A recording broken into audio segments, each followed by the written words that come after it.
నీ యొక్క ఆధ్యాత్మిక జీవితం అంధకారంలో ఉందని గుర్తించవచ్చు.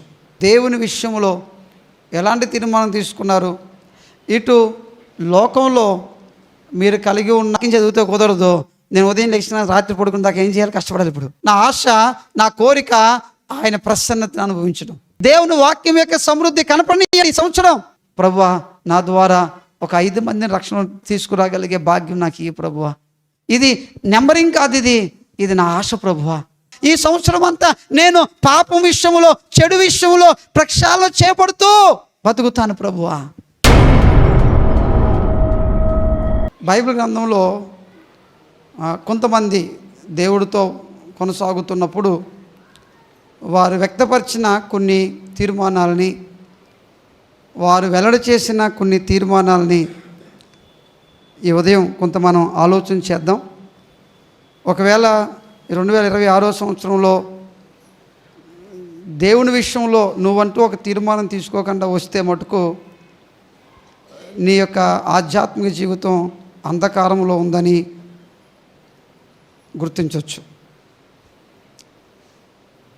సార్, నేను ప్రతి సంవత్సరం తీర్మానం తీసుకుంటాను, నేను చేయలేను, అందుకే ఈ సంవత్సరం నేను తీసుకోలేదు, జరిగేది జరుగుతుంది అని ఒకవేళ నువ్వు అంటే నీకు సరైన ప్రార్థనా జీవితం లేదని అర్థం. ఎందుకంటే మనం తీసుకున్న తీర్మానాలన్నీ ఒకవేళ కొన్నిసార్లు మనం నెరవేర్చలేకపోవచ్చు. కానీ తీసుకున్న తీర్మానం కొరకు మనం ప్రార్థన చేసినప్పుడు ఆ ప్రార్థన ద్వారా దేవుడు ఖచ్చితంగా దాని విషయమై నెరవేర్చగలిగే సామర్థ్యాన్ని, శక్తిని ప్రభువు మనకు ఖచ్చితంగా ఇస్తాడు. ఆమేన్. కనుక మీరు 2026 సంవత్సరంలో ఏం తీర్మానం తీసుకున్నారు? మీ ఆధ్యాత్మిక జీవితం విషయంలో, లేదా మీ సెక్యులర్, మీ యొక్క సామాజికమైన జీవితం విషయంలో మీరు ఎలాంటి తీర్మానం తీసుకున్నారు? ఇటు దేవునిలో, దేవుని కొరకు, దేవుని విషయంలో ఎలాంటి తీర్మానం తీసుకున్నారు? ఇటు లోకంలో మీరు కలిగి ఉన్న ఆ ఉద్యోగాల విషయంలో కానీ, మీరు కలిగి ఉన్న కుటుంబాల విషయంలో కానీ, మీరు కలిగి ఉన్న వ్యాపార విషయంలో కానీ, మీరు కలిగి ఉన్న చదువు విషయంలో కానీ అక్కడ కూడా ఒక తీర్మానం అవసరమే. ఆధ్యాత్మిక జీవితంలో మాత్రమే కాదు తీర్మానం, సామాజిక జీవితంలో కూడా ఒక తీర్మానం మనకి ఉండాలి. ఈ సంవత్సరం నా జీవితంలో ఈ లోక సంబంధిగా, అంటే లోకంలో బతుకుతున్నాను కనుక ఈ లోకంలో నా ఉద్యోగం విషయంలో నేను ఇది అవుతాను, నా చదువులో నేను ఇది సాధిస్తాను, నా వ్యాపారంలో ఈ సంవత్సరం నేను ఇంత రీచ్ అవ్వాలి అని లోక సంబంధంగా కూడా మనకు ఒక తీర్మానం ఉండాలి. లేకపోతే అప్పుడు ఏమవుతుంది? దేవునిలో ఒక తీర్మానాన్ని పెట్టుకొని లోక సంబంధంగా కూడా ఒక తీర్మానం మనకు లేకపోతే దేవునిలో ఉన్న ఆ తీర్మానము కొన్నిసార్లు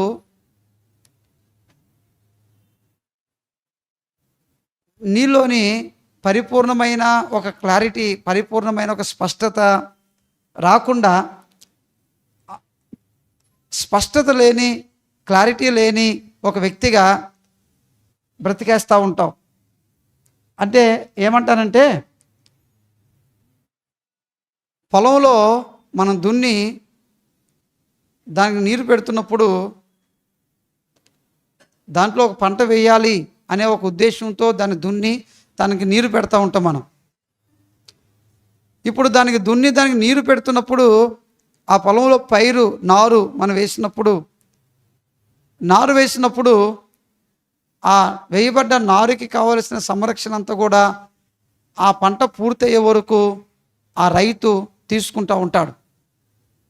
అసలు భూమిని దున్నకుండా, నీళ్లు పెట్టకుండా, నారు వేయకుండా, ఏమి వేయకుండా గట్టు మీద కూర్చొని ఈ సంవత్సరం నేను పంట పండించాలి, ఈ సంవత్సరం నేను 4 పుట్లు పండించాలి, 3 పుట్లు పండించాలి అని కూర్చుంటున్నావంటే ఆలోచన చేస్తున్నావు, తలస్తున్నావు, కానీ ఎక్కడ కూర్చున్నావు? గట్టు మీద కూర్చున్నావు. కొన్నిసార్లు దైవికంగా కూడా కొన్నిసార్లు కొంతమంది ఈ సంవత్సరం ఇది చేయాలి, అది చేయాలి అని నిర్ణయాలు తీసుకుంటారు. ఆ తీసుకున్న నిర్ణయాలు అది జరిగించే విషయంలో ఎందుకో తెలియదు కానీ వీళ్ళు గట్టు మీద కూర్చున్నట్టుగా కనపడతా ఉంటారు సంవత్సరం అయిపోయేంత వరకు కూడా. కనుక మనం భక్తి జీవితంలో సోమరులం కాకుండా, భక్తి జీవితంలో నిర్లక్ష్యం లేకుండా మనం ఉండాలంటే ఇటు దైవికంగాను ఇటు సామాజికంగాను మన యొక్క బాధ్యతలను మనం ఎరిగి గుర్తించి వాటిని మనం ముందు పెట్టుకొని ఈ సంవత్సరం నేను ఈ 2 విషయాల్లో నేను ఈ సంవత్సరం ఇది చేయాలి, ఇది జరిగించాలి అనే ఒక తీర్మానము, ఒక ఆసక్తి, ఒక ఆశని లోపల కలిగి ఉండాలి. కనుక బైబిల్ గ్రంథంలో నుంచి మీకు కొన్ని విషయాలు నేను ఈ ఉదయకాల సమయంలో జ్ఞాపకం చేయడానికి ఇష్టపడుతున్నాను. కీర్తనల గ్రంథంలో నుంచి 27వ కీర్తనలో భక్తుడు ఈ విధంగా ఇలాగన్నాడు. తన యొక్క ఆశని, తన ఆసక్తిని, తన తీర్మానాన్ని ప్రస్తావిస్తున్నాడు. 27వ కీర్తనలోని 4వ వచనం ఒకవేళ మనం చదువుకున్నట్లయితే, యెహోవా యొద్ద ఒక వరము అడిగి తిని దానిని నేను వెదుకుచున్నాను. యెహోవా ప్రసన్నతను చూచుటకును ఆయన ఆలయములో ధ్యానించుటకును నా జీవిత కాలమంతయు నేను యెహోవా మందిరములో నివసింపగోరుచున్నాను. ఈ 4వ వచనంలోని ఆయనలో ఉన్న ఆశ కనపడుతుంది, ఆయనలో ఉన్న ఆసక్తి కనపడుతుంది, ఆయన యొక్క తీర్మానం కనపడుతుంది, ఆయన యొక్క నిర్ణయం కనపడుతుంది. యెహోవా యొద్ద ఒక వరము అడిగి తిని దానిని నేను వెదుకుచున్నాను అంటే అర్థం ఏంటి? దాన్ని చేయడానికి నేను ప్రయత్నము చేస్తున్నాను. ఏంటి ఆ వరము అంటే? స్వస్థపరిచే వరం కాదు, ప్రవచనం చెప్పే వరం కాదు, అద్భుతాలు చేసే వరం కాదు, భాషలు మాట్లాడే వరం కాదు, భాషలకు అర్థం చెప్పే వరము కాదు. ఏంటి ఈ వరము అంటే? యెహోవా ప్రసన్నతను చూచుటకును ఆయన ఆలయములో ధ్యానించుటకును నా జీవిత కాలమంతయు నేను యెహోవా మందిరములో నివసింపగోరుచున్నాను.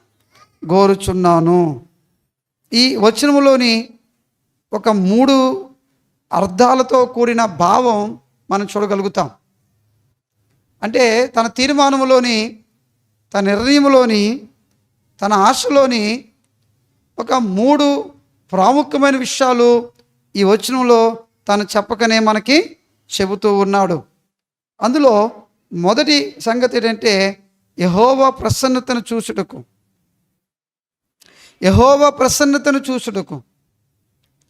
దేవుని యొక్క ప్రసన్నతను చూచుటకు. అంటే ప్రసన్నత అనేది అర్థం ఏంటి? దేవుని యొక్క సాన్నిధ్యం, ఆయన ప్రసన్నత. ఆయన ఇక్కడ ఉన్నాడు అనేది నాకు అర్థమవుతుంది. నేను ఈ సంవత్సరంలో దేవుడు నాతో ఉన్నాడు, ఉన్న ఆయన యొక్క సాన్నిధ్యాన్ని, ఉన్న ఆయన ప్రసన్నతని, ఉన్న ఆయన సహవాసాన్ని, ఉన్న ఆయన సాన్నిధ్యాన్ని నేను అనుభవించాలని కోరుకుంటున్నాను. ఇప్పుడు నాతో ఈ సంవత్సరం అంతా ఎవరుంటారు, ఎవరు ఉండరు అనేది నా కొలమానం కాదు. ఈ సంవత్సరం అంతా దేవుని యొక్క ప్రసన్నత, ఆయన సాన్నిధ్యం, ఆయన సన్నిధి నాతో ఉండాలి, నేను అందులో ఉండాలి. నేను బస్సు ఎక్కినా, నేను ట్రైన్ ఎక్కినా, నేను ఆటో ఎక్కినా, నేను నడుచుకుని వెళ్తున్నా, నేను దేవుని మందిరంలో ఉన్నా, ఎక్కడున్నా ఈ సంవత్సరం నా గురి, నా మనసు, నా ఆశ, నా కోరిక ఆయన ప్రసన్నతను అనుభవించడం. గాడ్స్ ప్రెసెన్స్, దేవునికి సాన్నిధ్యం అనుభవించడం. ఇది ఒకవేళ ఇది ఒక నిర్ణయమేనా, ఇది ఒక తీర్మానమేనా, ఇది ఒక ఆశేనా అంటే అవును, ఇది ఒక తీర్మానమే, ఇది ఒక నిర్ణయమే, ఇది ఒక ఆశ. దేవుని యొక్క సాన్నిధ్యం, దేవుని యొక్క సన్నిధి. అందుకే దైవజనుడైన మోషే చెప్పాడు, నీ సన్నిధి నాకు తోడుగా రాని ఎడల నేను వెళ్ళను. నీ సాన్నిధ్యం నాతో ఉండకపోతే నేను వెళ్ళను. నువ్వు నాతో ఉండకపోతే నేను వెళ్ళను. నువ్వు నాతో ఉండాలి, నీ సాన్నిధ్యం నాతో ఉండాలి, నీ సన్నిధి నాతో ఉండాలి.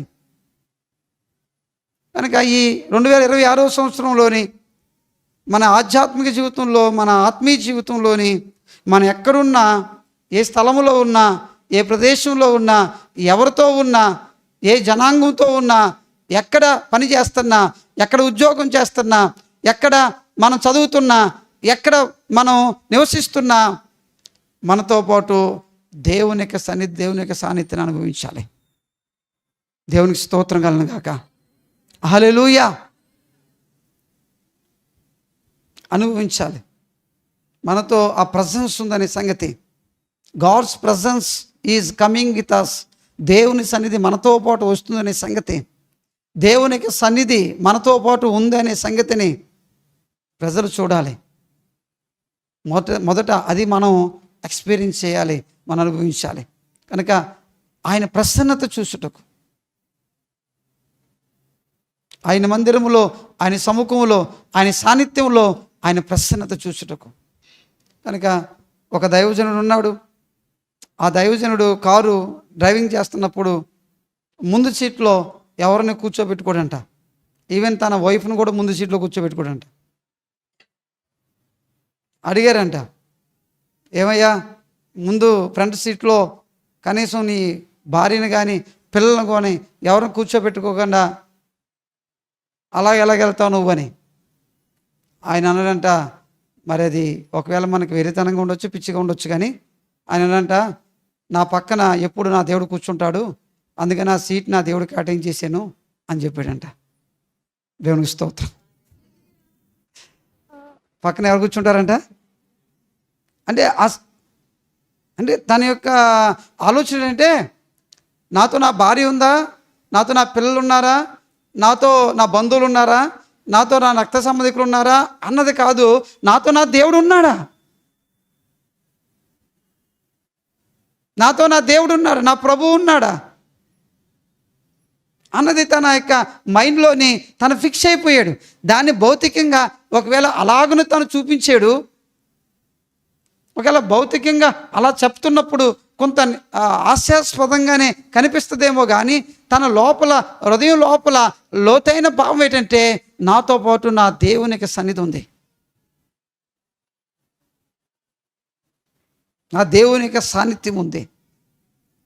కనుక ఈ ఉదయం ప్రియ సహోదరి సహోదరులారా, ఈ 2026వ సంవత్సరంలోని ఒకవేళ మీ తీర్మానాల్లోని ఈ తీర్మానంగానే ఉండగలిగితే దేవునికి స్తోత్రం కలుగును గాక. హల్లెలూయా.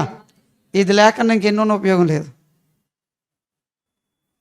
అందుకే ఉదయం మనం బయటికి వెళ్ళేటప్పుడు, ప్రభువా నువ్వు నాతో రా, నీ సాన్నిధ్యం నాతో ఉంచు, నీ సన్నిధి నాతో ఉంచు, నేను వెళ్తున్నాను ప్రభు అని మన ప్రార్థన అలాగుండాలి. అది చాలా గొప్పగా ఉంటుంది, చాలా అద్భుతంగా ఉంటుంది అది. సరే, రెండోదిగా చూడండి, ఈ 27వ కీర్తనలోని ఆ 4వ వచనంలోని మరొక మాట ఏంటంటే, యెహోవా ప్రసన్నతను చూచుటకును, ఆయన ఆలయములో ధ్యానించుటకును, ఆయన ఆలయములో ధ్యానించుటకును.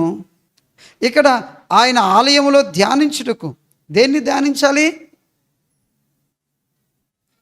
దేన్ని మెడిటేట్ చేయాలి?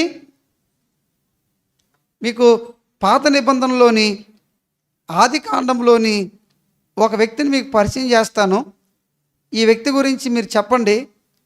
ఆ వ్యక్తి తన యొక్క జీవితంలోని ఏమి ధ్యానం చేశాడో నాకు మీరు చెప్పాలి.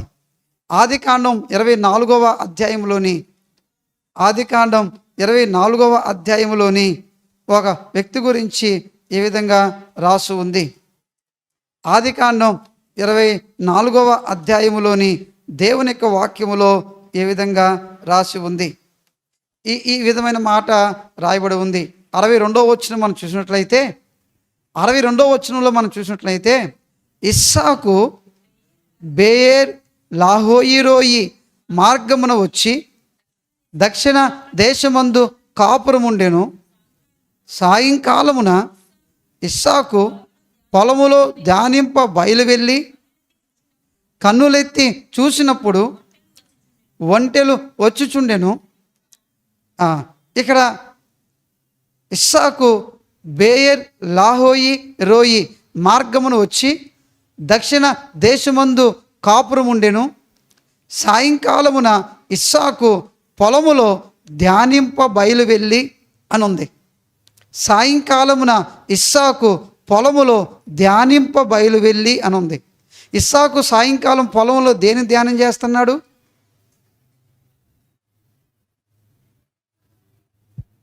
ఏమా? వాస్తవానికి ధర్మశాస్త్రం అనేది ఎప్పుడు వచ్చింది? మోషే కాలంలో వచ్చింది. మోషే కాలం ఎప్పుడు? క్రీస్తుకు పూర్వం 1500 సంవత్సరాలు. మోషే కంటే ముందు ఎవరున్నారు? మోషే కంటే ముందు ఎవరున్నారు? మోషే యొక్క పితరులు, యాకోబు యొక్క 12 మంది పిల్లలు. లేవి మనవడు కదా మోషే. లేవి యొక్క మనవడు అంటే మోషే యొక్క తాత లేవి అయితే, లేవి యొక్క తండ్రి యాకోబు అయితే, యాకోబు తండ్రి ఇస్సాకు. అంటే అప్పటికి కొన్ని వందల సంవత్సరాల క్రితమే మోషే ధర్మశాస్త్రాన్ని తీసుకురాక మునిపే, వారి చేతిలో వాక్యం లేనప్పుడే, వాక్యం అంటే ఏంటో తెలియనప్పుడే, దైవ గ్రంథము అనేది వారికి అందుబాటులో లేనప్పుడే ఇస్సాకు సాయంకాలం పొలంలోకి వెళ్ళి ఏం చేస్తున్నాడంట? ధ్యానం చేస్తున్నాడంట. దేన్ని ధ్యానం చేస్తున్నాడు? మీకు ఒక విషయం తెలుసా? అప్పటికి ఇస్సాకు తన యొక్క తల్లి చనిపోయింది, మృతి నొందింది. 23వ అధ్యాయంలో 23వ అధ్యాయంలో తల్లి కోల్పోయిన కుమారుడిగా ఉన్నాడు. 24వ అధ్యాయంలో మనం చూసినట్లయితే అబ్రహాము కూడా ఇస్సాకు విషయంలోని ఒక బాధ్యత కలిగి ఉన్నాడు. కానీ అబ్రహాము తన కుమారుడు ఇస్సాకు విషయంలో ఒక బాధ్యత కలిగి ఉండి తన కొరకు ఒక పెళ్లి కుమార్తెను తీసుకురావాలని, భార్యను తీసుకురావాలని తన దాసుని పంపించాడు. ఆ ప్రాసెస్లో, ఆ కాలంలో, ఆ సమయంలో ఇస్సాకు సాయంకాలంలో పొలంలోకి వెళ్ళి ధ్యానిస్తున్నాడంట. నేను ఇలాగ అనుకుంటున్నాను. ఏమనుకుంటున్నానంటే, ఏమీ లేకుండా తన ధ్యానంలో ఏముంటుంది? మనం ఇప్పుడు వాక్యాన్ని ధ్యానం చేస్తున్నాం, ఓకే, వాక్యాన్ని చదువుతున్నాం. ధ్యానం చేయడం అంటే వాక్యాన్ని చదువుతున్నాం. ఇప్పుడు ఇస్సాకు చేతిలో ఏం లేదు, ఏమీ లేని ఆయన పొలములో దేన్ని ధ్యానం చేస్తున్నాడు? తన భార్య ఎలా ఉండాలనా? ఆయన ఎక్కడి దాకా వచ్చాడనా? ధ్యానం అంటే ఏంటి? ఒక విషయం గురించి ఆలోచన చేయడమే ధ్యానం. ఒక సంగతి గురించి ఆలోచన చేయడమే ధ్యానం. అది ఏదైనా సరే. అయితే ఇస్సాకు సాయంకాలం పొలంలోకి వెళ్ళి తాను ధ్యానం చేస్తున్నప్పుడు ఆ ధ్యానంలోని ఏముండొచ్చు? తన యొక్క వివాహం చేసుకోబోయే భార్య గురించి ధ్యానం చేస్తున్నాడా? తన చనిపోయిన తన తల్లి గురించి ఆలోచన చేస్తున్నాడా? లేదా తన యొక్క తండ్రి తర్వాత కాలంలో తనని ఎలాగా కేర్ తీసుకుంటాడు అని ఆలోచన చేస్తున్నాడా? దేని గురించి ధ్యానం చేస్తున్నాడు? ఒకవేళ మనం ఆలోచన చేస్తే చాలామంది బైబిల్ పండితులు ఏం చెప్పారంటే, ఇస్సాకు పొలంలోకి వెళ్ళి ఆ పొలంలో దేవుని యొక్క మంచితనమును గురించి, దేవునిలో ఉన్న దైవిక గుణాల గురించి, ఆయన గొప్పతనం గురించి ఆలోచన చేస్తున్నాడు. దేవా నువ్వు నమ్మదగిన వాడివి, దేవా నువ్వు విశ్వాస్యత కలిగిన వాడివి, దేవా నీవు కృప చూపించేవాడివి, దేవా నీవు వాత్సల్యతను చూపించేవాడివి, దేవా ఆ పొలంలోకి వెళ్ళి ఏకాంతంగా తన మదిలోనికి, తన ఆలోచనలోనికి ఎవరిని తెచ్చుకుంటున్నాడంటే ఆ దేవాది దేవుణ్ణి తన మదిలోనికి, తన ఆలోచనలోనికి తెచ్చుకొని ఆ దేవుని యొక్క గుణాలని, ఆ దేవుని యొక్క దైవిక లక్షణాలని, ఆ దేవునిలో ఉన్న ఆ యొక్క దైవ సంబంధమైన ఆలోచనలని తన మదిలోకి తెచ్చుకొని వాటి గురించి ఆలోచన చేస్తూ ఉన్నాడు. ఎలా అంటాను, దైవికమైన దేవుని గుణాల గురించి ఆలోచన చేసేవాళ్ళు, తలంచేవాళ్ళు ఈరోజు చాలా తక్కువే. 2026 సంవత్సరంలోని దేవుడి గురించి ఒక 100 మాటలు చెప్పండి అని ఒకవేళ పరీక్ష మీకు పెడితే ఆ 100 మాటలు తడుముకోకుండా ఒక 100 మాటలు దేవుడి గురించి చెప్పగలరా మీరు? ఒక 100 మాటలు ఆయన గురించి తడుముకోకుండా ఆయన వ్యక్తిత్వం గురించి, ఆయన దైవిక లక్షణాల గురించి చెప్పగలరా? ఎలాగా? ఆయన దయగలవాడు, ఆయన కృపగలవాడు, ఆయన వాత్సల్యత గలవాడు, ఆయన ప్రేమ గలవాడు, ఆయన విశ్వాసత గలవాడు, ఆయన కనికరం గలవాడు, ఆయన దీర్ఘశాంతం గలవాడు, ఆయన ఎలాగా? ఒకవేళ మీరు ఒక 100 మాటలు కూర్చొని చెప్పండి, మళ్ళీ దానికి 100 స్తోత్ర పుస్తకాలు ముందు పెట్టుకొని అది చదువుకుంటూ చెప్పాలి. మనం ధ్యానించడం అంటే ఏంటి? ఆ దైవ లక్షణాలని మన హృదయం లోపల, మన మనసు లోపల చక్కగా పేర్చుకొని, ఆ పేర్చుకున్న ఆ దైవ లక్షణాలని మన నోటితోని ఏకాంతంగా కూర్చొని వాటిని జ్ఞాపకం చేసుకోవటం, వాటిని అభ్యాసం చేయటం, వాటిని సాధకం చేయటం. ఈరోజు ప్రియ సహోదరి సహోదరుడా, ఇది ఒక నిర్ణయం, ఒక తీర్మానం అవ్వాలి మన జీవితంలోని, మన బ్రతుకులో ఇది ఒక తీర్మానం, ఒక నిర్ణయం అవ్వాలి. ఎస్, నేను ప్రతి ఉదయం, ప్రతి సాయంకాలం, ప్రతి మధ్యాహ్నం లేదా నాకున్న సమయంలోని ఒక అరగంట సేపు, ఒక పావుగంట సేపు, ఒక 20 నిమిషాలు, ఒక 2 గంటల సేపు నేను ఒంటరిగా ఉన్న నేను నా దేవుని యొక్క గుణగణాలని, దైవ లక్షణాలని, ఆయన యొక్క వ్యక్తిత్వాన్ని ఒక గంట సేపు ధ్యానం చేస్తాను. కూర్చోండి. ప్రభువా, నీవు పరిశుద్ధుడివి, నువ్వు నీతిమంతుడివి, నువ్వు యథార్థవంతుడివి, నువ్వు సత్యవంతుడివి, నువ్వు న్యాయవంతుడివి, నువ్వు ప్రేమ గలవాడివి, నువ్వు దీర్ఘశాంతుడివి, కనికరం కలిగిన వాడివి, కృపాసత్య సంపన్నుడివి. అప్పుడేమవుతుంది? నీ హృదయము దైవ ధ్యానంతో నింపబడితే, నీ మనస్సు దైవ ధ్యానంతో నింపబడితే, నీ మనసులో, నీ హృదయంలో లోక సంబంధమైన ధ్యానం కొదువైపోతుంది, తక్కువైపోతుంది. ఎప్పుడైతే దైవ సంబంధమైన ధ్యానము మన హృదయంలో అగ్రపీఠముగా ఉంటుందో, ఆధిపత్యంగా ఉంటుందో, ఆ గొప్ప ఫస్ట్ ప్లేస్లో ఉంటుందో, ఈ లోక సంబంధమైన ఏదైనా ఒక పార్క్కి వెళ్ళి, ఈ లోక సంబంధమైన ఒక బీచ్కి వెళ్ళి, ఈ లోక సంబంధమైన ఏదైనా ఒక ఢిల్లీకి వెళ్ళి, లేకపోతే ఇంకొక తాజ్మహల్ దగ్గరికి వెళ్ళి, ఇంకొకటి మనం వాటి గురించి ఒకళ్ళు వర్ణించవలసి వచ్చినప్పుడు వాటి గురించి చాలా తక్కువ మాటలు వస్తాయి మనకి. అక్కడ నిలబడి ఒకవేళ ఢిల్లీలోని ఆ యొక్క తాజ్మహల్ దగ్గర నిలబడి ఆ తాజ్మహల్ ఆ యొక్క దాన్ని మనం చూస్తున్నప్పుడు, బా ఎంత బాగా కట్టారా, కానీ ఇంతకంటే నా దేవుడు ఇంకా బాగా కట్టగలిగిన దేవుడు ఆయన నీకు తెలియకుండానే నీ హృదయంలో నుంచి, నీ మనసులో నుంచి ఆ దైవ సంబంధమైన లక్షణాలు, ఎందుకంటే ప్రతిరోజు అది నీ ధ్యానమై ఉంది కనుక, ప్రతిరోజు అది నీ అభ్యాసమై ఉంది కనుక, ప్రతిరోజు అది నీ సాధనమై ఉంది కనుక, నీకు తెలియకుండానే నీ హృదయం లోపల, నీ మనసు లోపల దైవ సంబంధమైన లక్షణాలు వెను వెంటనే వచ్చేస్తుంటాయి. అప్పుడు ఈ లోకాన్ని కళతో చూస్తున్నప్పుడు, చూస్తున్న ఈ లోకం వెనకాల ఈ లోక కలుగు చేసిన సృష్టికర్త అయిన దేవుడు నీ మనసులోనికి, నీ హృదయం లోపలికి చొచ్చుకొని వచ్చేస్తూ ఉంటాడు. దేవునికి స్తోత్రం కలుగును గాక. హల్లెలూయా. ఒక మంచి అభ్యాసం ఇది, ఒక మంచి నిర్ణయం ఇది, ఒక మంచి తీర్మానం ఇది.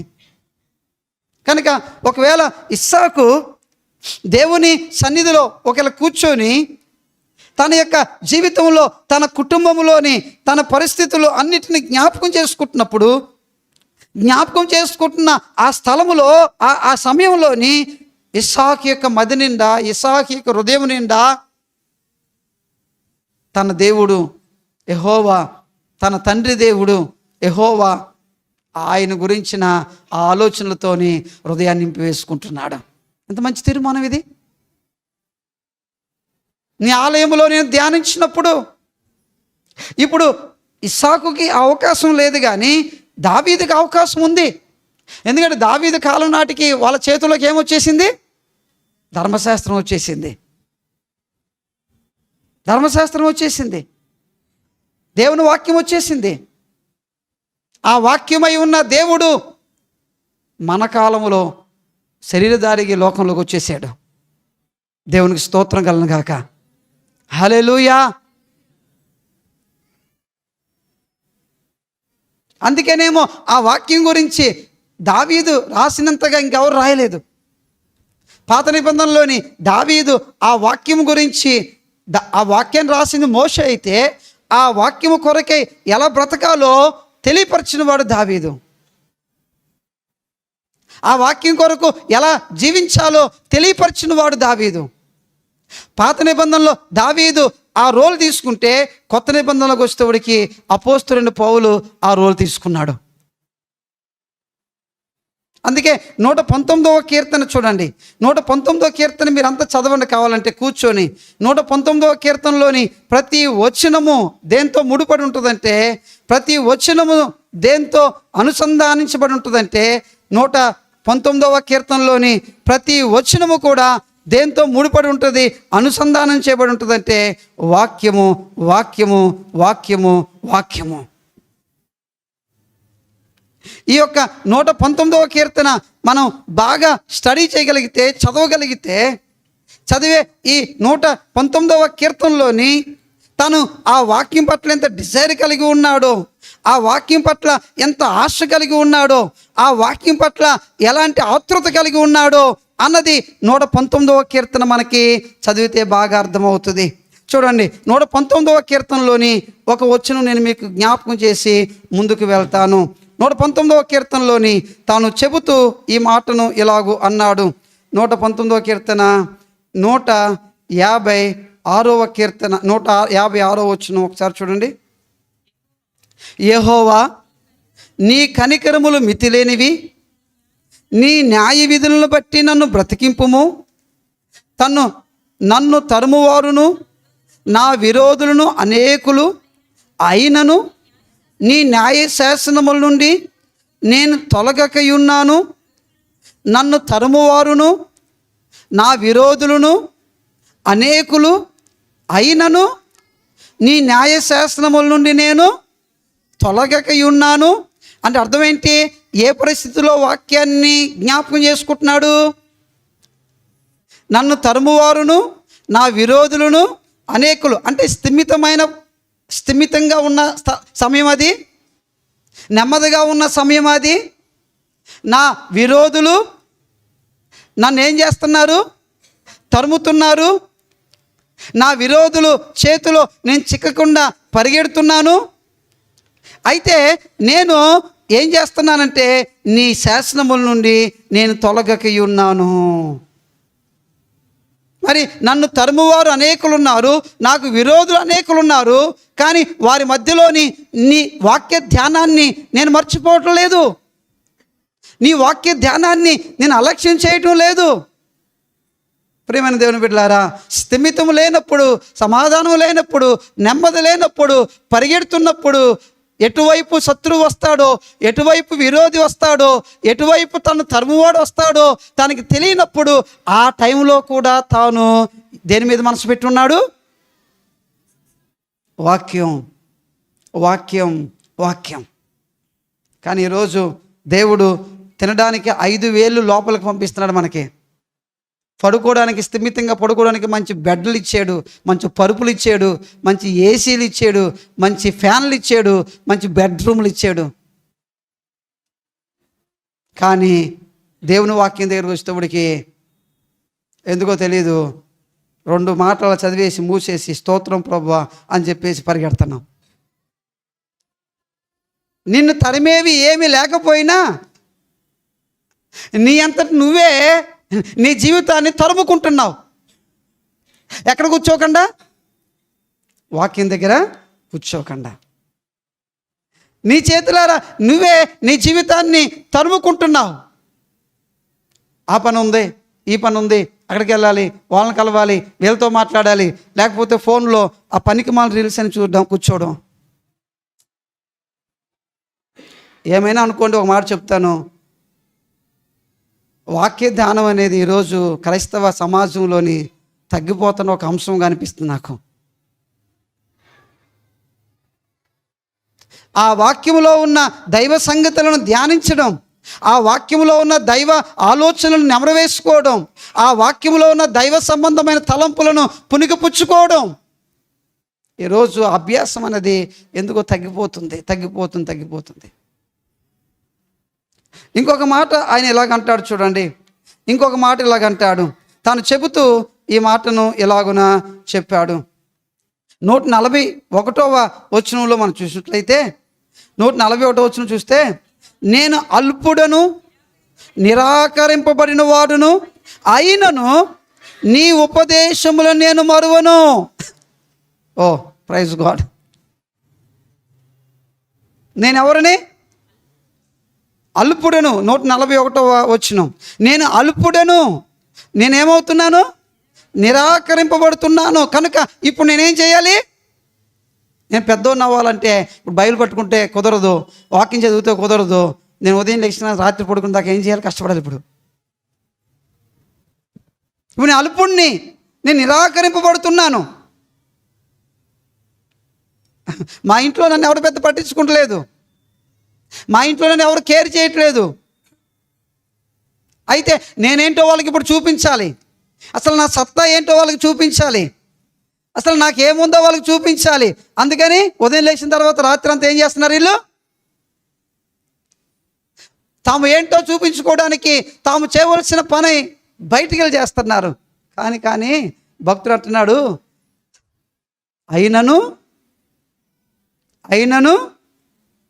నీ ఉపదేశములు నేను అల్పుడిని అయితే అయ్యాను కనుక, నేను తరమబడబడితే, నేను ఒకవేళ నిరాకరింపబడిన వాడిని అయితే అయ్యాను కనుక నేను ఏమైనా పర్వాలేదు, కానీ నేను నీ యొక్క వాక్యాన్ని మటుకు వదలలేనయ్యా, నేను ఈ లేఖనానైతే వదలలేనయ్యా, నీ మాటనైతే వదలలేనయ్యా, నీ గ్రంథానైతే వదలలేనయ్యా.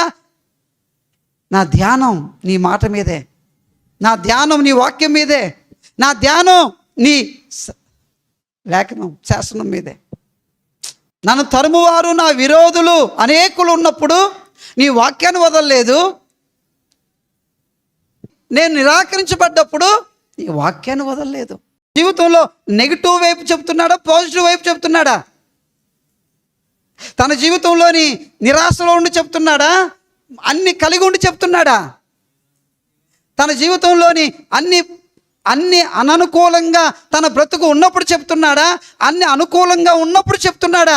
ప్రియమైన దేవుని బిడ్డలారా, నిజంగా మన జీవితంలోని మన మెడిటేషన్, మన ధ్యానము ఈరోజు వాక్యము చాలా మంచిది. ఒక మంచి తీర్మానం. నీ వాక్యము నేను ఈ సంవత్సరం చదవాలి ప్రభువా. బైబిల్ నేను చాలాసార్లు చెప్తాను, బైబిల్ ఎన్నిసార్లు పూర్తి చేసేవనేది ముఖ్యం కాదు. చదువుతున్న ఆ బైబిల్ నీ జీవితాన్ని ఎలాగ చదువుతుంది, ఎలాగ మారుస్తుంది అనేది ముఖ్యం. ఒకవేళ రోజు నువ్వు 20 అధ్యాయాలు టైం టేబుల్ వేసుకోవచ్చు, రోజుకి 10 అధ్యాయాలు టైం టేబుల్ వేసుకోవచ్చు, రోజుకు ఒక పుస్తకం చదవాలని ఒక టైం టేబుల్ వేసుకోవచ్చు. మంచిదే, టైం టేబుల్ మంచిదే. కానీ ఆ టైం టేబుల్లోని నువ్వు 10 అధ్యాయాలు చదువుతున్నప్పుడు, 20 అధ్యాయాలు చదువుతున్నప్పుడు, ఒక పుస్తకం చదువుతున్నప్పుడు అందులో నుంచి దేవుడు నిన్ను సంధించిన, నిన్ను దర్శించిన, నీతో మాట్లాడిన, నీ జీవితం గురించి మాట్లాడిన ఆ అనుభవాలు నీ నోట్బుక్లో లేకపోతే, నీ బైబిల్ గ్రంథంలో లేకపోతే, ఈ సంవత్సరం కొత్తగా ఒక తీర్మానం, ఒక నిర్ణయం తీసుకొని, ఒక ఆశ కలిగి, ఒక ఆసక్తి కలిగి దాన్ని ప్రారంభించండి. దేవునికి స్తోత్రం కలుగును గాక. హల్లెలూయా. ఎంత బాగుంటుందో తెలుసా?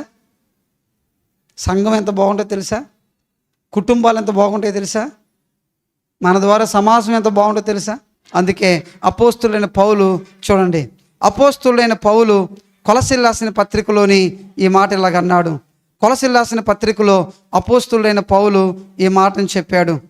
కొలస్సీయులకు రాసిన పత్రిక 3వ అధ్యాయంలోని 16వ వచనం మనం చదువుకుంటే, 16వ వచనం చదువుకుంటే, సంగీతములతోనూ కీర్తనలతోనూ ఆత్మ సంబంధమైన పద్యములతోనూ ఒకని ఒకడు బోధించుచు బుద్ధి చెప్పుచు కృపాసహితముగా మీ హృదయములలో దేవుని గూర్చి గానము చేయుచు సమస్త విధములైన జ్ఞానముతో క్రీస్తు వాక్యము మీలో సమృద్ధిగా నివసింపనీయుడి. ఒకవేళ దేవుని వాక్యాన్ని ధ్యానించాలి అని అనుకున్నప్పుడు బైబిల్ దగ్గర కూర్చుంటూ మీకు నిద్ర వచ్చింది అనుకోండి, నిద్ర వచ్చిన మీరు వెంటనే ఏం చేస్తారంటే ఒక పాట పాడండి, ఒక సాంగ్ ఎత్తండి. ఏమని? దయగల హృదయుడవు నిస్వాస్యము ఎన్నడు ఎడబాయవు. ఆ పదంలోనే ఉంది ఆయన ధ్యానం, ఆ పదంలోనే ఉంది ఆయన రూపం, ఆ పదంలోనే ఉంది ఆయన వ్యక్తిత్వం. కొంచెంసేపు పాడండి, మ్యూజిక్ కొట్టండి, మీకు వచ్చిందే కొట్టండి. చప్పట్లు కొడతారు, అది చిన్న కంజీలు పెట్టుకుంటారు. మన చర్చికి వస్తాడు బ్రదరు, అతని బ్యాగులో ఎప్పుడు కంజీలు ఉంటుంది, చిన్న కంజీలు ఒకటి. కంజీలు కొడతారు, కింద డ్రమ్ము కొట్టుకుంటారు, అక్కడ నేలను కొడతారు, ఆ మంచాన్ని కొడతారు, లేదా బీరువాని కొడతారు. కానీ భార్యను కొట్టకండి.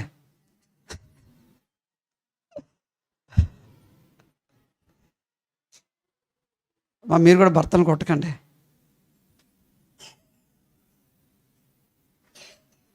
కృపాసహితముగా దేవుని గురించి గానము చేయండి. సమస్త విధమైన జ్ఞానముతో క్రీస్తు వాక్యము మీ హృదయం లోపల సమృద్ధిగా కొంచెం పాడండి. మళ్ళీ ఆపేసుకోండి, వెంటనే మళ్ళీ వాక్యంలోకి వచ్చేయండి, మళ్ళీ వాక్యాన్ని చదవండి. ఈలోపు ఒకవేళ ఇంకొంచెం మొత్తుగా ఉంటే వెంటనే మోకాలు వేయండి, ప్రార్థన స్టార్ట్ చేయండి, చదివిన ఆ వాక్యాన్ని ప్రార్థనలో నెమరు వేయండి. ఉదాహరణకి 1వ కీర్తన చదివేశారు, 4వ వచ్చింది, నిద్ర వచ్చింది, పాడారు, మళ్ళీ చదివేశారు, మళ్ళీ నిద్ర వస్తుంది కొంచెం, మళ్ళీ వెంటనే మోకరించి ప్రభువా దుష్టుల ఆలోచన చొప్పున చెప్పండి, పాపుల మార్గమున నిలవక అపహాసకులు కూర్చుండే చోటున కూర్చుండక, ప్రభువా నీ వాక్యం చెప్తుంది ప్రభువా అపహాసకులు కూర్చున్న చోట కూర్చోవద్దని, పాపులు నిలిచేసే స్థలం నిలబడకూడదని, ఇదిగో దుష్టులు ఆలోచన చొప్పున చేయకూడదని వాక్యం చెప్తుంది ప్రభు అని ఆ వాక్యాన్ని ప్రార్థనలో మళ్ళీ నెమరు వేసుకోండి. ఏ విధం చేతనైతేనేమి క్రీస్తు వాక్యం మీ హృదయం లోపల సమృద్ధిగా నివసింపనీయండి. నువ్వు ప్రార్థన చేస్తున్నప్పుడు ఆ ప్రార్థనలో నుంచి వాక్యం, ఒక వాక్యం వెనకాల ఒక వాక్యం. ఎందుకంటే నీ హృదయం వాక్యంతో నిండిపోయింది కనుక నువ్వు ప్రార్థన చేయడానికి నోరు తెరిచినప్పుడు నీ ప్రార్థనలోని దేవుని వాక్యం యొక్క సమృద్ధి కనపడనీయాలి. ఈ సంవత్సరం ఈ ప్రారంభంలో మీకు ప్రార్థన చేయడానికి అవకాశం ఇస్తే ఆ ప్రార్థన పొడి మాటలతో 4 మాటలతో పలికేసరి అయిపోయింది. కానీ ఈ సంవత్సరం ముగింపు వచ్చేసరికి మీరు ప్రార్థన చేయవలసి వస్తే ఆ ప్రార్థన చేస్తున్నప్పుడు దేవుని వాక్యాలు, లేఖనాలు మీ ప్రార్థనలో నుంచి రానియండి. ఎన్ని వాక్యాలు సందర్భమును బట్టి మీరు ఏ అంశం కొరకు అయితే ప్రార్థన చేస్తున్నారో, స్వస్థత కొరకు ప్రార్థన చేస్తున్నారు అనుకోండి, స్వస్థత కొరకు ప్రార్థన చేస్తున్నారు, ఆరోగ్యం కొరకు ప్రార్థన చేస్తున్నారు అనుకోండి, ప్రభువా స్వస్థపరచు యెహోవా నేనే నువ్వు సెలవిచ్చావు కనుక నువ్వే స్వస్థపరచు ప్రభువా. తండ్రి ఎవరైనా రోగి అయి ఉంటే సంఘంలో ఉన్న పెద్దలను తీసుకుని వెళ్ళి నూనె రాసి ప్రార్థన చేయమన్నావు, విశ్వాస సహితమైన ప్రార్థన రోగిని తెలియపరిచావు, నువ్వు స్వస్థపరచు ప్రభువా. నీవు పొందిన దెబ్బల చేత మాకు స్వస్థతను కలిగిస్తానన్నావు, స్వస్థత కలిగించు ప్రభువా. నీవు పొందిన దెబ్బల వాక్యం ద్వారా ఆ ప్రార్థన వెళ్తున్నప్పుడు ఆ ప్రార్థనలోని పరిశుద్ధాత్మ దేవుడు చాలా అద్భుతంగా పనిచేస్తాడు. ఎందుకంటే నీ మాటలు కాదు కదా, ఎవరి మాటలు అవి? లేఖనాలు ఇవి. పరిశుద్ధాత్మ దేవుడు దేని గుర్తు చేస్తాడు? నేను చెప్పిన వాటిలోనే మీకు గుర్తు చేస్తాడు. యేసు ప్రభు చెప్పాడు, సత్యము నుండి సర్వసత్యములోనికి మిమ్మల్ని నడిపిస్తాడు పరిశుద్ధాత్మ దేవుడు. నేను ఏ సంగతులు మీకు బోధించానో, ఏ సంగతులు మీకు చెప్పానో ఆ సంగతులనే పరిశుద్ధాత్మ దేవుడు మీకు ఏం చేస్తాడు? ప్రార్థన చేయండి. స్వస్థత కొరకు ప్రార్థన చేస్తున్నప్పుడు ఒక 10 వాక్యాలు, ఒక 20 వాక్యాలు మీ నోట్లో నుంచి ధారాళంగా వస్తూ ఉన్నప్పుడు అసలు ఆ ప్రార్థన ఎలాగుంటుందో తెలుసా? పక్కవాడు ఆపేయమంటాడు కానీ నీకు ఆపడానికైతే మనసు రాదు. వెళ్ళిపోతూ ఉంటాయి ఎక్స్ప్రెస్. వందే భారత్ ట్రైన్ కూడా పనికిరాదు మనకి. అలాగే ఒకవేళ ఉద్యోగం గురించి అనుకోండి, ఒకవేళ జాబ్ గురించి అనుకోండి, జాబ్ గురించి విషయంలో లేఖనాలు ఎత్తిపెట్టి ప్రార్థన చేయండి. నిశ్చయముగా నీ చేతుల కష్టార్జితము నువ్వు అనుభవిస్తావని చెప్పావు ప్రభువా. నాకంటూ ఒక కష్టార్జితం లేదు, ఆ కష్టార్జితం నాకు కావాలి, నన్ను దీవించు ప్రభువా. మీరు వెళ్ళు దేశములో మీ దేవుడైన యెహోవా మాట మీరు శ్రద్ధగా వింటే ఆ దేశంలో మీ భూఫలమును మీ యొక్క గర్భఫలమును నేను దీవిస్తానని చెప్పావు ప్రభువా. ఇదిగో నా పని, నా కష్టము, నా ఉద్యోగం ఇలాగుంది ప్రభువా, నువ్వు చెప్పావు కదా, నువ్వు దీవించు ప్రభువా. ఎన్ని మాటలండి. బైబిల్లో నువ్వు ప్రార్థన చేసే ప్రతి దానికి వాక్యం ఉంది. చివరికి ఆ వాక్యాన్ని ఎలా ఉపయోగించుకుంటారు కొంతమంది తెలుసా? ఆ గేటు ముందు కుక్కలు ఉన్నాయి జాగ్రత్త అని బోర్డు పెట్టాడు ఒక ఆయన. కుక్కల విషయమై జాగ్రత్త. ఎక్కడ రిఫరెన్స్ ఎక్కడది బైబిల్లో ఉంది తెలుసా? ఫిలిప్పీయులకు రాసిన పత్రిక 3వ అధ్యాయం 2వ వచనం చూడండి ఎలా ఉంది. ఫిలిప్పీయులకు రాసిన పత్రిక 3వ అధ్యాయం 2వ వచనం, కుక్కల విషయమై జాగ్రత్తగా ఉండండి. ఆ బోర్డు మన గేట్ దగ్గర ఈ బోర్డు, కుక్కలు ఉన్నాయి జాగ్రత్త. ఫిలిప్పీయులకు రాసిన పత్రిక 3వ అధ్యాయం 2వ వచనం.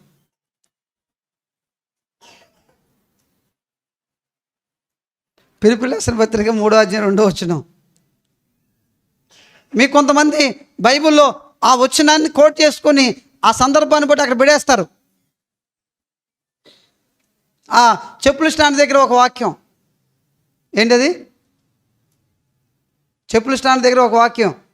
మోషే అయితే దేవుడు అన్నాడు కదా, ఏమన్నాడు? నీ చెప్పులు చూడండి. అసలు ప్రతి దానికి ఒక వాక్యం. నీ పాదముల నుండి నీ చెప్పులు విడువము, నువ్వు నీ పాదముల నుండి చెప్పులు విడువము.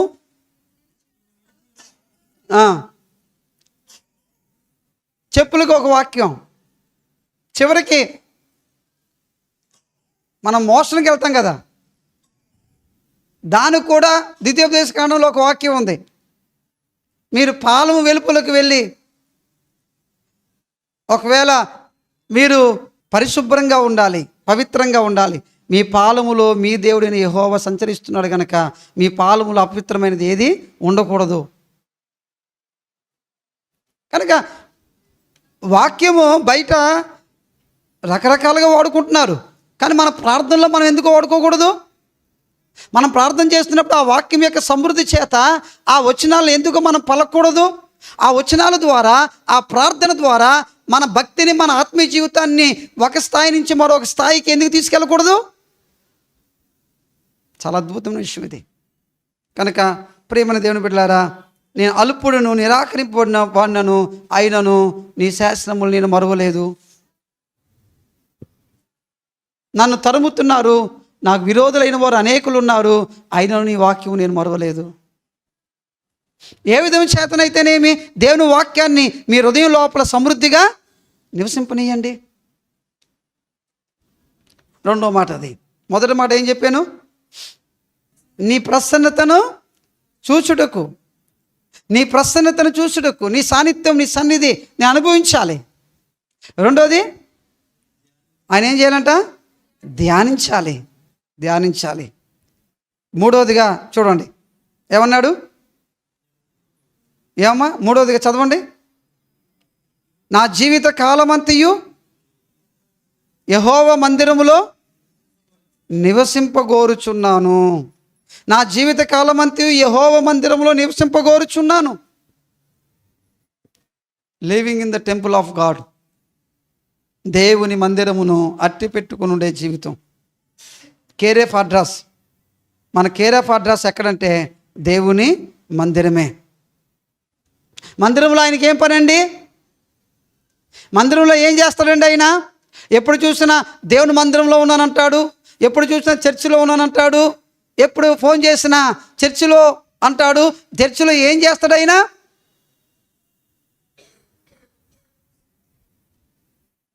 ఒకవేళ ఇలా చెప్పనియండి, దేవుని ప్రసన్నతను అనుభవిస్తూ, దేవుని వాక్యాన్ని ధ్యానం చేస్తూ, ఆ వాక్యం ద్వారా మన ఆధ్యాత్మిక జీవితాన్ని వృద్ధిపరుచుకుంటూ దేవుని మందిరం, గాడ్స్ టెంపుల్ అనే స్పృహ మనలో పెట్టుకోవాలి.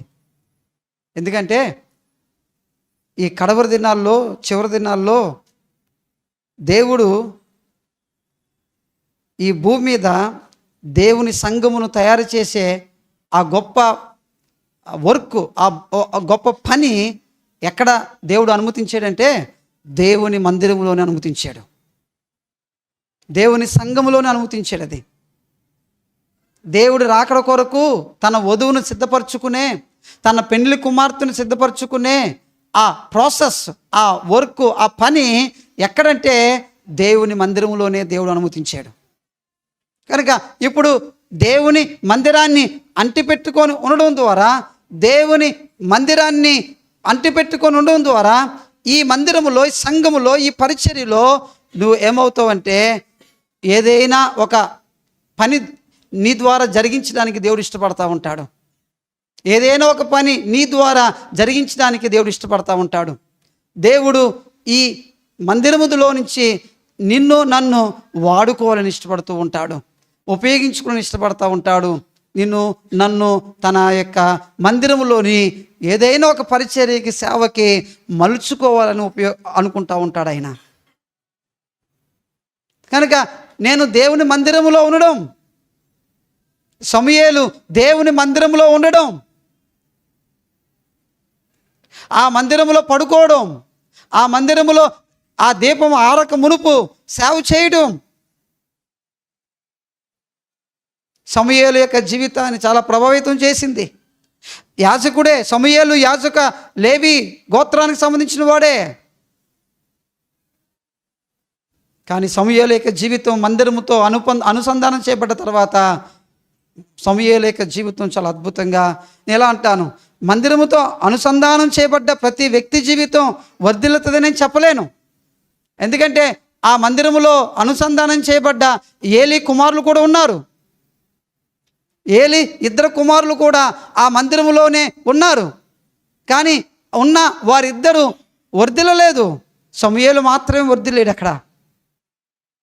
కనుక దేవుని మందిరముతో అనుసంధానం చేయబడ్డ ప్రతి వ్యక్తి వర్ధిల్లుతాడు అని నేను చెప్పలేను. కానీ ఎవరు వర్ధిల్లుతాడంటే ఆ మందిరములోని ఉన్న ఆ వ్యక్తి దేవుడి ద్వారా తనకంటూ ఒక పని, తనని దేవుడు ఆ మందిరములో, ఆ పరిచర్యలో దేవుడు నన్ను దేనికి ఉపయోగించుకుంటాడో దానికి నేను ఉపయోగపడాలి అన్నట్టుగా తన జీవితాన్ని ఎక్సర్సైజ్ చేసుకుంటే వాడు ఖచ్చితంగా ఏదో ఒక రోజు వర్ధిల్లుతాడు, వాడు ఏదో ఒక రోజు విస్తరిస్తాడు. దేవునికి స్తోత్రం కలుగును గాక. హల్లెలూయా, హల్లెలూయా. కనుక ఈ నూతన సంవత్సరంలో మన తీర్మానాల్లో ఈ తీర్మానాలు ఉన్నాయా? ఏంటి ఆ తీర్మానము? ఏంటి ఆ తీర్మానము? ఆయన ప్రసన్నతని కలిగి ఉండడం. ఆయన ప్రసన్నతతోనే మనం ట్రావెల్ చేయాలి, ఆయన ప్రసన్నతతోనే మనం మూవ్ అవ్వాలి, ఆయన ప్రసన్నతతోనే మనం ముందుకు వెళ్ళాలి. రెండోది, నేనైనా మీరైనా మనం ఎవరమైనా మనం సరైన ఆ నిర్ణయాలు, సరైన తీర్మానాలు తీసుకోకపోతే దేవుడి కొరకు ఈ సంవత్సరంలో మన ఆధ్యాత్మిక జీవితం అనేది ఒక పెర్ఫెక్షన్లో, ఒక సంపూర్ణతలో మనం కొనసాగలేం. ఆ మాటలు ఒకవేళ మీకు గుచ్చుకోవచ్చు, కానీ నొప్పి కలిగించవచ్చు, కానీ అయినా పర్వాలేదు. ఒక తండ్రిగా, ఒక అన్నగా, ఒక తమ్ముడుగా ఈ మాటలు మీకు చెప్తున్నాను నేను. కనుక ఆయన తీర్మానాలు ఎంత మంచి తీర్మానాలు, ఆ తీర్మానం వెనకాల ఎంత లోతైన తన ఆధ్యాత్మిక అనుభవాన్ని చెబుతున్నాడు. యెషయా గ్రంథం 6వ అధ్యాయంలోని అక్కడ కూడా ఒక తీర్మానం చేస్తున్నాడు. 5 అధ్యాయాలు అయిపోయిన తర్వాత యెషయా గ్రంథంలో 6వ అధ్యాయంలోకి వచ్చేటప్పటికి దేవుని సన్నిధిలో ఆ ప్రత్యక్షతను చూస్తున్నప్పుడు, ఆ ప్రసన్నతను అనుభవిస్తున్నప్పుడు, ఆ వాక్యాన్ని ధ్యానం చేస్తున్నప్పుడు, దేవుడి మందిరంలో ఏదో రకంగా నేను ఉపయోగపడాలి అన్నట్టుగా, దేవుడు నన్ను ఈ మందిరంలో ఏదో ఒక విషయంలో పని చేయించుకోవాలి, నేను దేవుడు ఈ మందిరములను ఏదో ఒక రకంగా వాడుకోవాలి అనుకొని ఉన్నప్పుడు యెషయా గ్రంథం 6వ అధ్యాయంలోని దేవుని యొక్క వాక్యంలోని చూడండి, ఈ ప్రత్యక్షత తనకు కలిగింది. ఈ ప్రత్యక్షత 6వ అధ్యాయంలోని 5వ వచనం మనం చూసినట్లయితే ఈ మాట ఇలాగుంది, అయ్యో నేను అపవిత్రమైన పెదవులు గలవాడును, అపవిత్రమైన పెదవులు గల నివసించువాడును, నేను నశించి తిని రాజును సైన్యములకు అధిపతియగు యెహోవాకు నేను కన్నులారా చూసిన అనుకుంటుని. తనకేమర్థమైందంటే ఇప్పుడు, అయ్యో నేను అపవిత్రమైన పెదవులు గలవాడును, అపవిత్రమైన పెదవులు గల జనుల మధ్యను నివసించువాడును, నేను నశించి తిని. అంటే ఇప్పుడు దేవుని యొక్క సాన్నిధ్యం మనతో వస్తున్నప్పుడు, దేవుని వాక్యాన్ని మనం ధ్యానం చేస్తున్నప్పుడు, దేవుని మందిరంలో ఏదో ఒక రకంగా ఆయన చేత ఉపయోగపడాలి, పని చేయాలి అని మనం అనుకున్నప్పుడు అప్పుడు ఏం జరుగుతుందంటే, చిన్న తప్పిదం కూడా, చిన్న మిస్టేక్ కూడా మనం దాన్ని పాపంగా ఎంచుకొని మనము మన లోపల పశ్చాత్తాపడుతూ ఉంటాం. ప్రతి చిన్న మాట కూడా, అయ్యో బ్రదర్ని అలాగ అనేసేనే, అలా అనకని ఉంటే బాగుండేదే, అలాగెందుకన్నానబ్బా అని చెప్పేసి కూర్చొని ఏడుచుకుంటా ప్రార్థన చేసుకుంటాం. ఆ బ్రదర్ వచ్చి, పర్లేదు బ్రదర్, ఏం కాదులే బ్రదర్ అంటే అన్నావులే, ఏం కాదులే అంటే, లేదు బ్రదర్, సారీ బ్రదర్, అనవసరంగా ఆ మాట అనేసాను, ఏమనుకోవద్దే.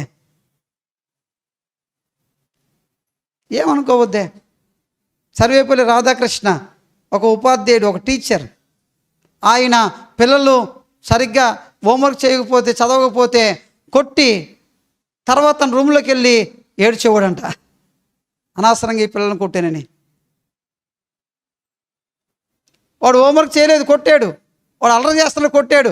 అయినా లోపలికి వెళ్ళి మళ్ళా తెలియకుండా తన లోపల పశ్చాత్తాపం, కొట్టానని.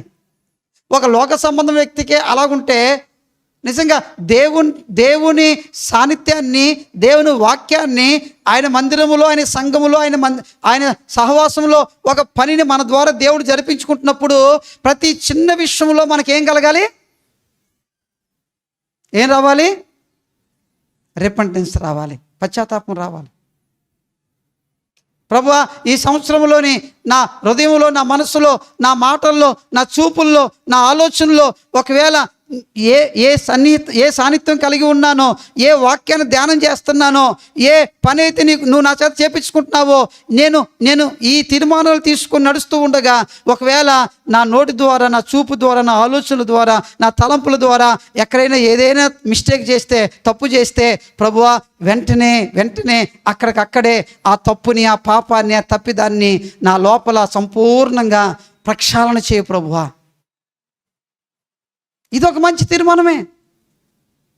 ప్రక్షాళన చేయ ప్రభువా, నా హృదయంలో ప్రక్షాళన చేయ ప్రభువా, నా మనస్సులో ప్రక్షాళన చేయ ప్రభువా, నా ఆలోచనలో ప్రక్షాళన చేయ ప్రభువా, నా చూపులో ప్రక్షాళన చేయ ప్రభువా.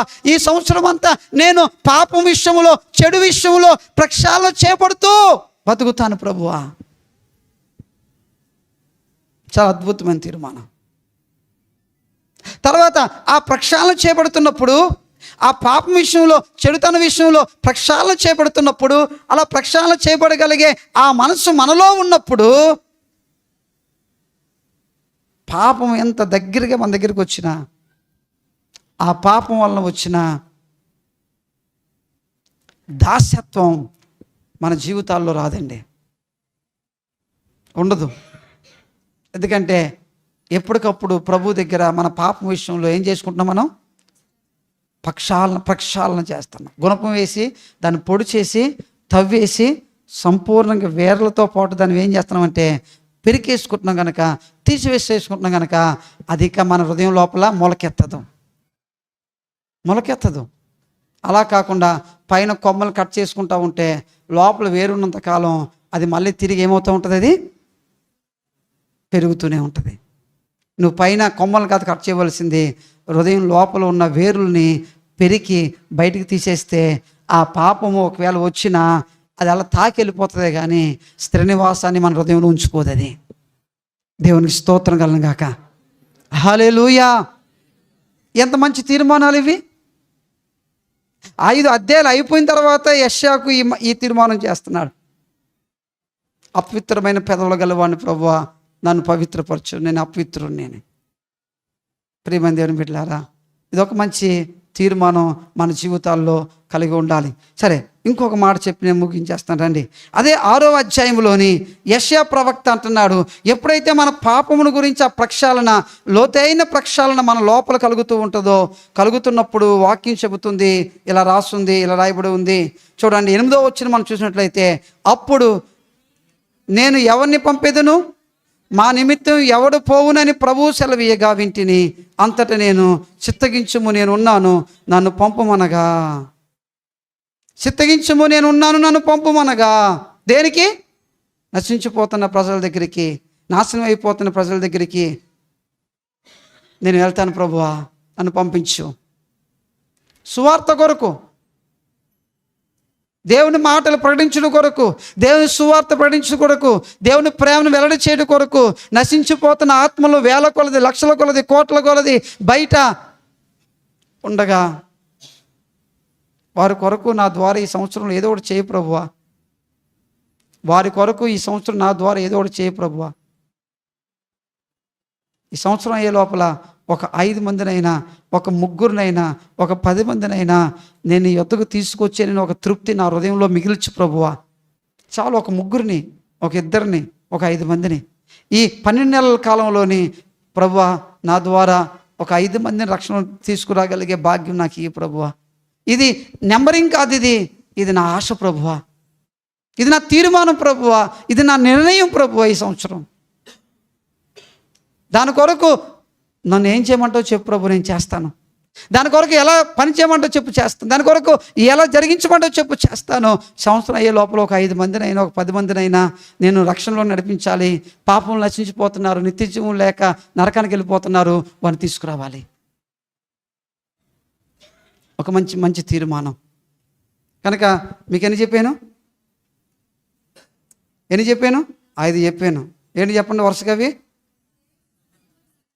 దేవుని ప్రసన్నతను కలిగి జీవించడం, 2 ఆయన వాక్యాన్ని ధ్యానం చేయడం, 3 మందిరంలో దేవుడు మన ద్వారా ఏదో ఒక పని జరిగించుకోవడం, 4 పాపం విషయమై ఎప్పటికప్పుడు లోపల ప్రక్షాళన పొందుకోవడం, 5 ఈ సంవత్సరం నా ద్వారా కొంతమంది అయినా పరలోకంలోకి వచ్చే విధంగా నన్ను నువ్వు వాడుకో, ఉపయోగించుకో. ఇది 5. చివరి మాట చెప్పి ముగిస్తాను. గలతీయులకు రాసిన పత్రిక 2వ అధ్యాయంలోని ద లాస్ట్ వర్డ్, చివరి మాట. తీర్మానాలు ఇంకా చాలా ఉన్నాయి, కానీ కొన్ని ఆధ్యాత్మిక వ్యక్తిగత జీవితంలో మనం కలిగి ఉండవలసినవి, తీసుకోవలసినవి ఇవి అనే సంగతిని మనం అర్థం చేసుకోవాలి. గలతీయులకు రాసిన పత్రికలోని 2వ అధ్యాయంలోని అపోస్తులైన పౌలు తాను తీర్మానాన్ని, వాళ్ళు చెప్పినప్పుడు ఆ తీర్మానాన్ని తాను నిశ్చయం చేసుకుంటాడు. అపోస్తులు చెప్పిన మాటను బట్టి తాను కూడా ఒక నిర్ణయం తీసుకుంటాడు. చూడండి 2వ అధ్యాయంలోని 10వ వచనం మనం చదువుకుంటే ఇలా రాస్తుంది, మేము బీదలను జ్ఞాపకము చేసుకొని వాళ్ళని మాత్రమే వారు కోరిరి, అలాగూ చేయుటకు నేనును ఆసక్తి కలిగి ఉంటిని. మేము బీదలను జ్ఞాపకము చేసుకొని వాళ్ళని మాత్రమే వారు కోరిరి. ఎవరు వారు? అపోస్తులు అంట పౌలుతోను బర్నబాతో చెప్పారు, అయ్యా బీదలను జ్ఞాపకం చేసుకోండి. ఎవరు ఈ బీదలు? ఎవరు? యెరూషలేము సంఘములో ఉన్న బీదలు, యెరూషలేము సంఘములో ఉన్న అవసరత కలిగిన బీదలు. ఈ పౌలు మరి అన్ని జనుల మధ్యలోనికి సేవకి పరిచర్యకి వెళ్తాడు కనుక, అన్ని జనుల మధ్యలోనికి సేవకి పరిచర్యకి వెళ్ళినప్పుడు మళ్ళీ తిరిగి యెరూషలేములోనికి వచ్చినప్పుడు ఆ యెరూషలేములో ఉన్న బీద లేదా ఆర్థిక లేదా తగిన రీతిగా పోషణ లేక ఎవరైతే ఆకలితోనూ ఉంటారో అలాంటి వారిని మీరు జ్ఞాపకం చేసుకోండి అని పౌలుకి చెప్పినప్పుడు పౌలు కూడా అదే తీర్మానం అక్కడ తీసుకుని. అందుకే పౌలు తన పరిచర్యలోని ఏ సంఘంలోకి వెళ్ళినప్పుడు కూడా, ఎక్కడికి వెళ్ళినప్పుడు కూడా అక్కడి నుంచి కానుకలు వచ్చినప్పుడు ఆ కానుకలు తీసుకొచ్చి యెరూషలేములోకి తీసుకొని వస్తాడు. 12వ అధ్యాయంలోని పౌలు బర్నబా చేత అంతియోక్య సంఘం కానుకలన్నీ తీసుకొచ్చి యెరూషలేము సంఘానికి పంపిస్తారు. అక్కడున్న బీదలకు ఇక తీసుకుని వెళ్ళండి అని. కనుక బైబుల్ మనకు చెప్తున్న ఒక పాఠం ఏంటంటే ఇది ఒక తీర్మానమే. ఈ సంవత్సరంలో మరి ఉదయం ఒక తీర్మానం తీసుకున్న బ్రదరు ఏమని తీర్మానం తీసుకున్నాడంటే ఈ సంవత్సరంలో ఉపవాస ప్రార్థన చేయాలనుకుంటున్నాం మేము. అయితే ఉపవాస ప్రార్థన చేస్తున్నప్పుడు మరి 2 పూట్ల శనివారం 2 పూట్ల ఉదయం టిఫిను మధ్యాహ్నం భోజనము 2 పూట్ల ఉపవాస ప్రార్థన చేయాలనుకుంటున్నాను దేవుడితోని. మంచిదే. అయితే ఆ 2 పూటలు నేను ఉపవాసం చేస్తున్నప్పుడు నేను తినవలసిన తిండి, నా టిఫిన్కి అలాగే నా భోజనానికి ఎంత డబ్బులు అవుతాయో లేదా దానికి ఎంత ఆహారం అవుతుందో అంత ఆహారము నేను తీసుకుని వెళ్ళి బీదలకు ఇవ్వాలని కోరుకుంటున్నాను. నేను ఆ ఉపవాసం ఉన్నప్పుడు ఆ తిండి ఆగిపోతుంది కనుక నేను ఆ యొక్క ఫుడ్ని నేను ఎవరికి డిస్ట్రిబ్యూట్ చేయాలనుకుంటున్నానంటే నేను బీదలకు ఇవ్వాలనుకుంటున్నాను. నిజమే, డబ్బులు ఉన్నప్పుడు బీదలకి సహాయం చేయొచ్చు, డబ్బులు లేనప్పుడు మనమే ఒక పూట ఉపవాసం ఉండి కూడా బీదలకి సహాయం చేయొచ్చు. సహాయం చేయాలనే దృక్పథం, సహాయం చేయాలనే మనసు మనలో పెట్టుకుంటే ఆ సహాయం అన్నది మన ద్వారా ఎలాగైనా పంపించవచ్చు, ఎలాగైనా తీసుకెళ్ళచ్చు. నా ఒక పుస్తకం చదువుతున్నప్పుడు ఆ పుస్తకంలో ఒక ఆయన గురించి రాస్తుంది. ఏమని రాస్తుందంటే బయట అబ్రాడ్ దేశంలో ఉన్న వ్యక్తి అతను భారతదేశంలోని ఒక అనాథ ఆశ్రమంలో పిల్లల చదువులకి సంబంధించి వారికి కావలసిన ఆ డబ్బులు సమకూర్చడానికి మొదట తానే ఏం చేశాడంటే తనకు ఆ టీ తాగే అలవాటు ఉంది. ఆ టీ తాగే అలవాటు దగ్గర పాలు ఆపేసి మిల్క్ ఆపేసి ఓన్లీ డికాషన్ తాగుతున్నాడు. ఈ మిల్క్కి నెలకెంత అవుతుందో ఆ నెల డబ్బులన్నీ పక్కన తీసి ఆ డబ్బుల్ని భారతదేశంలోని అనాథాశ్రమానికి పంపించేవాడంట. సాయం చేయాలి బీదలకు అనుకున్నప్పుడు ఉంటేనే సాయం చేయడం కాదు, లేకపోయినా సాయం చేయగలం. ఎలాగంటే మనకున్నదే మనం ఆపుకొని అందులో నుంచి కూడా బీదలకు మనం ఏం చేయగలం, సహాయం చేయగలం.